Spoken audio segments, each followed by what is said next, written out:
गेल्या काही काळात महाराष्ट्रात इतक्या वाईट घटना घडल्या आहेत, की माध्यम म्हणून जेव्हा आम्ही काम करतो, तेव्हा अशी काही प्रकरणं जेव्हा समोर येतात, तेव्हा अक्षरशः त्याची चीड येते. मंडळी, नाशिकच्या अशोक खरात नंतर पुण्यातील वाघोलीत राहणारा राधामोहन मिश्रा याचं प्रकरण समोर आलंय. गेल्या काही दिवसांपासून राधामोहन मिश्रा हा भोंदू बाबा चर्चेत आहे. त्याने केलेलं कांड पाहून तुम्हालाही त्याचा राग येईल आणि चीड येईल. मंडळी, पुण्याच्या खराडी आणि वाघोली परिसरात राधा मोहन मिश्रा नावाच्या एका 59 वर्षाच्या भोंदू बाबाने स्वतःला दैवी अवतार घोषित करून एका उच्च शिक्षित महिलेचं आयुष्य तब्बल 15 वर्षापेक्षा जास्त काळ नरकासारखं बनवून ठेवलं होतं. नुकताच पुणे पोलिसांनी या बाबाच्या आश्रमावर छापा टाकून त्याला आणि त्याच्या राईट हँड असलेल्या स्वामी कंवल नयनला आणि त्याच्यासोबत 6 महिलांना अटक केली आहे. पोलिसांनी जेव्हा पीडित महिलेचा जबाब नोंदवला, तेव्हा तो चक्क 133 पानांचा निघाला. या 133 पानात जे काही लिहिलंय ते ऐकून कोणत्याही सामान्य माणसाचा थरकाप उडेल. नेमकं असं काय घडलंय? कोण आहे हा भोंदू बाबा राधामोहन मिश्रा? पीडित महिलेच्या जबाबात नेमकं काय खुलासे करण्यात आले? हे सगळं प्रकरण सविस्तर आपण पाहणार आहोत या व्हिडिओच्या माध्यमातून. त्यामुळे हा व्हिडिओ शेवटपर्यंत नक्की पहा. नमस्कार, मी ऋतुजा आणि तुम्ही पाहताय विषयच भारी. मंडळी, मूळचा हरियाणातला असलेला हा राधामोहन मिश्रा बाबा पुण्यात येऊन राहत होता. त्याने खराडी परिसरात एक भव्य आश्रम थाटलेलं होतं. मॉडर्न गुरुकुल असं या आश्रमाचं नाव. मंडळी, या मॉडर्न गुरुकुलातील भोंदू बाबा राधामोहन मिश्रा हाही जरा जास्तच मॉडर्न होता. इतका मॉडर्न की जेव्हा मी बाहेर किंवा सार्वजनिक ठिकाणी असेल, तेव्हा मला कुणीही बाबा, गुरुजी, महाराज किंवा भगवान असं म्हणायचं नाही.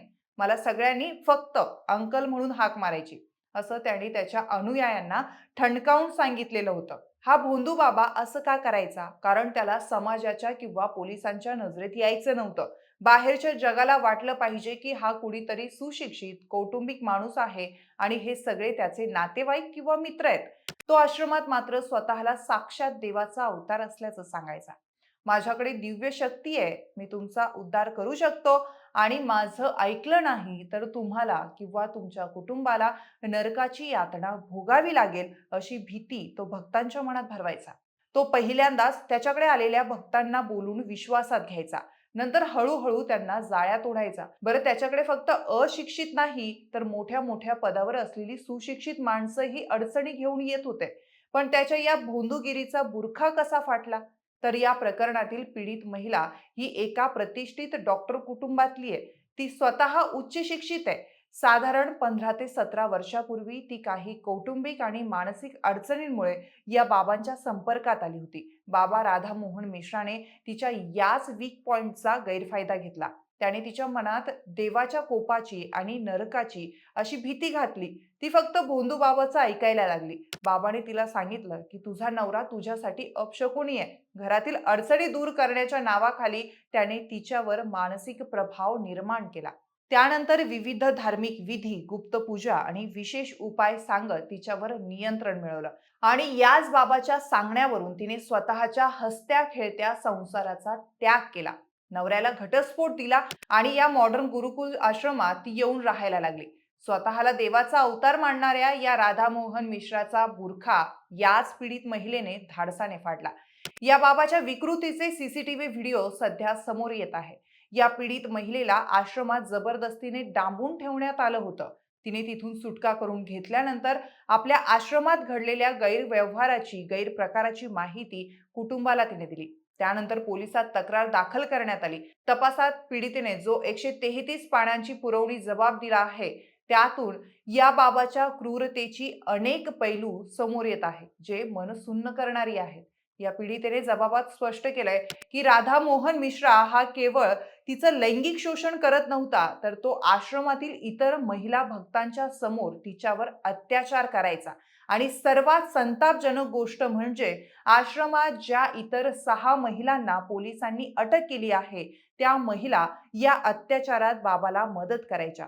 पीडितेला पकडून ठेवायच्या आणि विरोध केल्यास मारहाण देखील करायच्या. जेव्हा कधी पीडितेने या छळाला विरोध करण्याचा प्रयत्न केला किंवा बाहेर पडण्याचा प्रयत्न केला, तेव्हा तिला आश्रमात विजेचे झटके दिले जायचे. तिच्या काही वैयक्तिक आणि आक्षेपार्ह क्लिप्स रेकॉर्ड केल्या गेल्या, ज्या दाखवून तिला सातत्याने ब्लॅकमेल केलं जात होतं.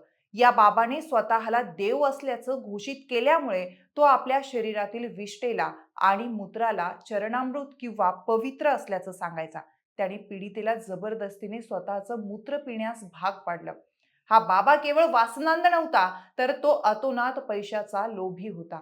पीडितेच्या नावावर असलेली कोट्यवधी रुपयांची मालमत्ता, तिची जमीन आणि घर या बाबाने खोट्या कागदपत्रांच्या आधारे स्वतःच्या नावावर करून घेतले. इतकंच नाही, तर तिच्याकडून घरातून सोनं, नाणं आणि पैसे चोरून आश्रमात आणायलाही लावले. तसेच संपूर्ण आश्रम आणि तिथल्या खोल्यांमध्ये सीसीटीव्ही कॅमेऱ्यांची कडक नजर असायची. पीडितेच्या प्रत्येक हालचालीवर बाबा आणि त्याचे साथीदार लक्ष ठेवून असायचे, ज्यामुळे तिला तिथून पळून जाणेही अशक्य झालं होतं. मंडळी म्हणतात ना, की पापाचा घडा एक दिवस भरतो, तसंच झालं. या महिलेनं अत्यंत हिमतीने या सीसीटीव्हीच्या आणि बाबाच्या पहाऱ्यातून स्वतःची सुटका करून घेतली आणि थेट पुणे पोलिसांच्या खराडी पोलीस ठाण्यात ती पोहोचली. तिची कहाणी ऐकल्यानंतर पोलिसांनी क्षणाचाही विलंब न करता या आश्रमावर धाड टाकली. जेव्हा पोलिसांनी तिथल्या गुप्त खोल्यांची झडती घेतली, तेव्हा पोलिसांना जे सापडलं ते पाहून एखादा धार्मिक आश्रम नसून एखादं हाय व्होल्टेज गुन्हेगारीचा हा अड्डा असल्याचं स्पष्ट होतं. पोलिसांना तिथे 12 हायटेक लॅपटॉप, एक टॅब, 11 महागडे मोबाईल फोन्स आणि एक्सटर्नल हार्ड डिस्क आणि 23 पेन ड्राईव्ह सापडलेत. सोबतच 6.5 लाख रुपये, रोख कॅश आणि 15 लाखांचे सोन्याचे दागिनेही सापडले. सर्वात धक्कादायक म्हणजे 10 जिवंत काडतुसंही सापडली.